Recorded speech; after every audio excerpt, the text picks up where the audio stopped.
One of the greatest myths in doing your inner work is that one day you're going to do all your trauma work and you're never going to be triggered, you're never going to react, and you're never ever going to have to deal with any negative emotions again.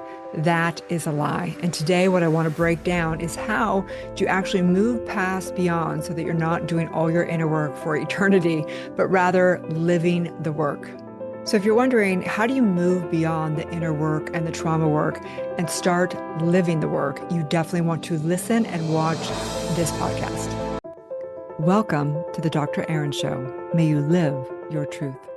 Hi, Divine Loves. Dr. E here, Doctor of Divinity and Master Spiritual Coach, founder of Spiritual Psychology School and Society, the Spiritual Growth Community. Oh my gosh, we are on one of the final episodes of the E4 Method series. So today I want to break on down living E4 Method, a daily practice. So before we dive into that, I want to recap some of the stuff we went over and the intention for really this chapter and this section on what it means to be doing your inner work for the rest of your life. And there's a myth, right? There's a myth that one day you are going to do all your trauma work and all your inner work, and therefore you'd never have another trigger, you'd never be reactive in life, and you're going to be some enlightened being walking around, which is great. However, we do not want people doing their inner work forever and beating the dead horse, if you will, with their inner trauma work. But what we also know is that we are in a human consciousness with the collective consciousness, and the collective consciousness has not necessarily done all their inner work, and we're one in consciousness. So the only way we're going to really live in an enlightened state, if you will, is by having a massive daily spiritual practice. So today I want to talk to you a little bit about what happens after you do your deep work of E4 and you heal your past doing your current life regressions and your past life ancestral regressions, after you empower your present with doing your emotional mastery and your energy mastery. And how do you manifest your future highest self through E4 quantum manifesting? And what we're going to go over today, which is living the E4. So I'll never forget years ago when I was becoming a practitioner myself, and I had done a lot of my own regression work through developing E4, a lot of past lives. I'd really began to experience full enlightenment and revelation of how I was one with everything and realizing that I created all of it, my limitations, my false identity, my limited beliefs. And it was so profound. And yet there was this kind of like torture in it because I still was doing some things like complaining, right? Or focusing on what was negative out there in the world, or still reacting at some level. And I'll never forget. It was one morning and I was working on my computer and I was kind of like frustrated. And I had this, mental chatter going on. And I was like, I stopped everything and I was like, I almost like closed the computer and I was like, really? Okay, Erin, if we're going to do this, are you really going to be a practitioner or not? This is where the rubber meets the road. You know you're creating this, and it's a conscious choice to create something new, right? So in that divine moment, I made a massive commitment to live this work. It wasn't like I needed to go back and do more regression work. I had completed those cycles. But what I needed to do was get in the habit of creating what I wanted to create instead of what I didn't want to create. And so that's the deal. Many lifetimes we go through and we have traumas and we have all these patternings and all this false belief. So you'll hear it a lot in the industry, regulating your nervous system, right?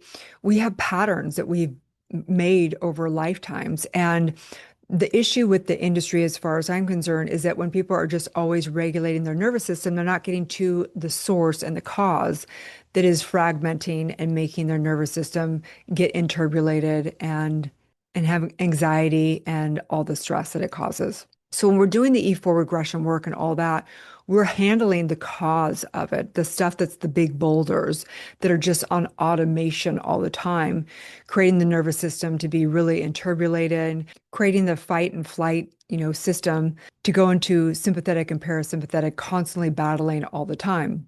So once we've done that work and we've gotten to empower in the present and begin to manifest the future self, we still have to create habits to reprogram the system, to reprogram what you're used to and your habits of how you think, what you energize, and really repatterning the entire neurological system.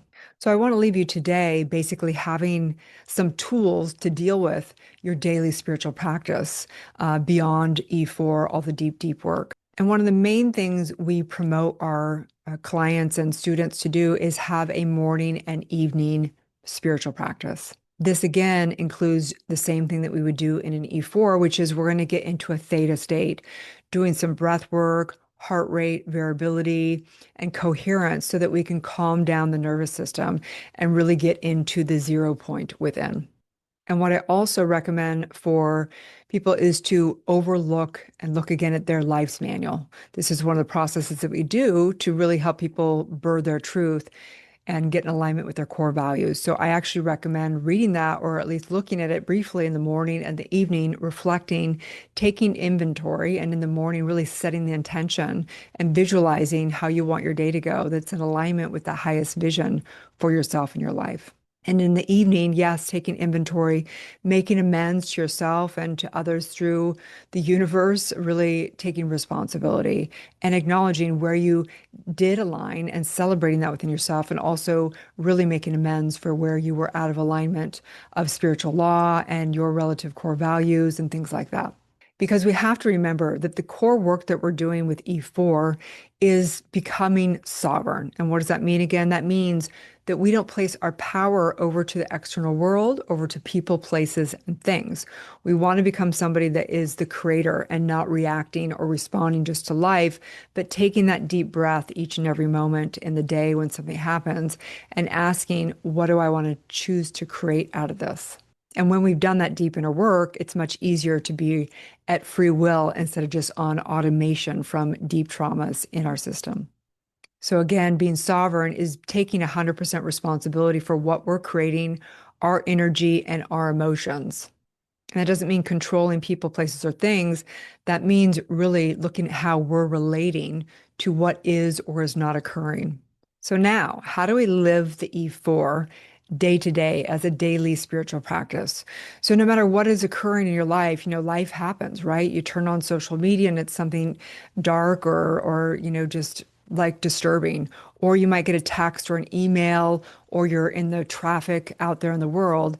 And so you really want to practice the E4 on a day-to-day, breath by breath moment, right? So remembering the four E's again. So something may occur, right? Maybe you're in traffic and someone just flips you off on the freeway or something, and it's like, whoo, let me just experience this, right? Without putting meaning on it. Let me just become totally present in the breath. Let me practice non-resistance and not put meaning on it. Like all people are creeps, human beings suck, right? Whatever it may be, but just experience it as the witness that you are. Or say a family member, sent you a text that felt a little off or something like that. Again, we want to practice the four E's. So just fully experiencing it, right? The second E is evaluation. So not evaluating it, not putting meaning on it, not attaching, resistance to it, any of that. And the third E is emotions. Allow whatever emotions are coming through. Remember, allow the emotion to actually birth more of your truth. I'm somebody that doesn't like when somebody communicates this particular way. Okay, that means I am going to put myself in environments, or I'm going to communicate how I choose to, create my world into existence, right? So we want to experience it. We want to evaluate, which means no evaluation, no meaning, no attachment, no backstory, no, making up all the stories around it, right? Then the 30 is emotions. We want to just fully feel it. Allow the emotions to come through, not spiritually bypassing or emotionally bypassing, but feeling the feelings, allowing them to come through as the wisdom. It's emotions. Remember, emotions are coming through because it's wisdom from your higher self guiding you to live your truth, your relative truth, and in the oneness. And then the fourth E is enlightenment. What insight did this emotion come that just came through me, or this upset, or what happened? What did I didn't like in the external world? What is the enlightenment? What's my revelation around it? And what do I want to declare for myself in this divine moment? So I use E4 all day long, right? It's like constantly, because we're human beings. We're perfectly imperfect. And it's easy to feel all zen when I have my meditation in the morning, or I'm barefoot on, the beach, swimming in the turquoise water these days. But it's more challenging as the day goes on, or there's things that happen in business or, with personal relationships. And I mean, the good thing is I rarely get upset in most of my relationships. I have very healthy, best friends, and, there's not a lot of upsets going on occasion though, and so when there is a big upset for me, I really listen. And it's not like, wow, this is coming out of trauma, because it's not anymore. But I may have a big upset, and it means this is not my truth. This is telling me that this situation or this relationship or whatever it is teaching me what is my truth. And I'm going to declare something massive out of that, because it's very rare that I get upset. So if I am upset or I'm angry or I'm frustrated, I'm not going to just be used by that emotion. I'm going to definitely use that to launch myself to the next level now. Okay. So this is the deal again. Okay. I highly, highly, highly recommend to do your deep, deep inner work, doing your regression work of this lifetime and past life regressions, making sure that you master your emotional mastery and your energetic mastery, being able to really know how to do that specifically. And then manifesting your future self through E4 quantum manifesting, being able to call in that vision, being able to energize that vision, and being able to time compress. And then finally, what we're talking today is living the E4, living it as a daily spiritual practice. So it's been such an honor to deliver this to you guys. This is my baby, E4, really truly beyond my son and my grandson. E4 is something that is really the legacy that I'm leaving this lifetime. It's been such an honor to do this work, and I plan on doing it for the rest of my life. I love it so much. I have seen so many profound clients just have complete enlightenment, have their finances change, have their relationships change, have them look 15 years younger. I've seen people grow back their hair. I've seen pains in backs disappear. I've seen quantum leaps in all dynamics of people's lives. And what I know for sure is that everything is created from consciousness. So, in that, let's get to the universal law lesson of this week, which is the law of individualization. So, this law is all about shining your light bright. The truth is that you are the unique divine expression of the divine. You are the individualized expression of God's source. And just like the saying goes, the whole ocean is in the drop, and then in the drop is the whole ocean. And that's you. Everything that's happening in you is exact that's happening in the cosmos and everything. And the truth is that the most amazing thing is that you have a gift to bring to this world, and it's you. It's the most evolved, expressed, healed, empowered, enlightened you. That is the truth. And so right now I'm knowing this together. Let's take a deep breath together.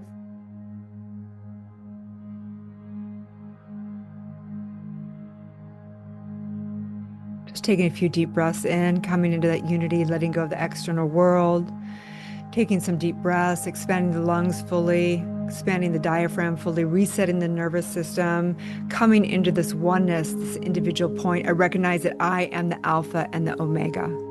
I recognize within me lives all of life, and this divine mind is my mind. I recognize right here that I release and know that I'm unique at the same time. I am one with everything, and I'm unique at the very same time. I release all conforming. I release anything that doesn't serve me. I am an individual. I can choose individual thoughts. I can select. I can initiate. This is the divine ideal. And I choose to shine my light bright. I choose to open my heart in with all the gifts and all the trauma and all the intelligence and all lifetimes, and stand on the shoulders of the greats, but also know that I have a unique voice. And in knowing this for every single person right here, I recognize within me is an oracle. There is a temple, a vessel. I choose to be the channel of source, the channel of the divine. I choose to know the truth of who I am. And so I ask to be used for the highest good, for the greatest good for the all, in my unique divine expression.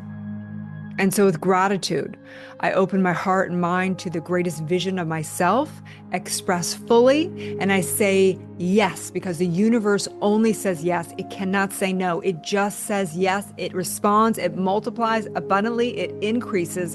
I release the full expression of myself, and I say yes to life. I simply know this in the name of truth. As together we say, And so it is.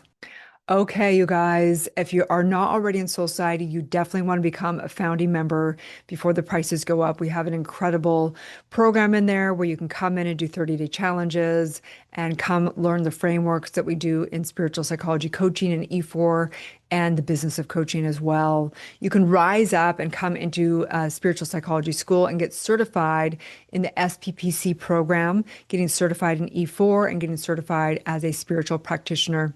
And we do have a partner program as well. And we have people rising up, going to be teaching and leading within the school and in society and becoming amazing partners with us to bring this movement to the world. Together, we're awakening a billion people. Have a beautiful, blessed day. You can also grab the free Universal Law Calendar. Get that every week on Sunday. Come in here as well throughout the week. Listen to this podcast, watch it, get your journal out, and let's know the truth together, okay? Please subscribe, share this out with your friends so that you can all get your mind right together, okay? Have a beautiful, blessed day, and may you live your truth.